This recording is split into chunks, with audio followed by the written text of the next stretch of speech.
तारातारिणी मंदिर रे छत्रपुर युवकों दृष्टांतमूलक सेवा कार्य विगत वर्ष पर ए वर्ष मध्य पूर्वर धार्य होइथिबा कार्यक्रम अनुजाई आज छत्रपुर उत्साही युवक माने छत्रपुर एसटीजेएम कोर्टर कैडर एसपी राजेश कुमार मिश्र नेतृत्व में गंजाम अधिष्ठात्री देवी माँ तारा तारिणी मंदिर रे सेवा कार्य करने को भोर 4टा समय मंदिर रे पहुंची थिले। प्रथम पाली अपेक्षा एही पाली रे प्रबल जन समागम देखा मिलता किंतु ता सत्वे समस्त कार्य श्रृंखलित भावे होइथिला।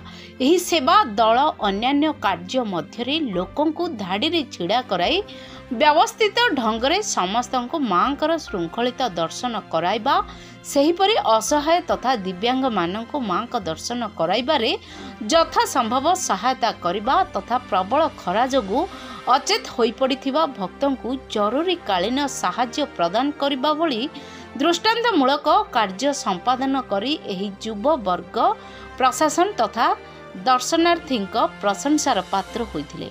आजर एही सेवा कार्य रे अन्य मानक मध्यरे टुटू नायक वकील लसित बेहरा आईआरई रे कार्यरत मनोरंजन बेहरा अयोध्या परिड़ा आदित्य दास राकेश रंजन दास आदि उपस्थित रही समस्त कार्य को तदारख करी सुचारू रूपे परिचालना करथिले।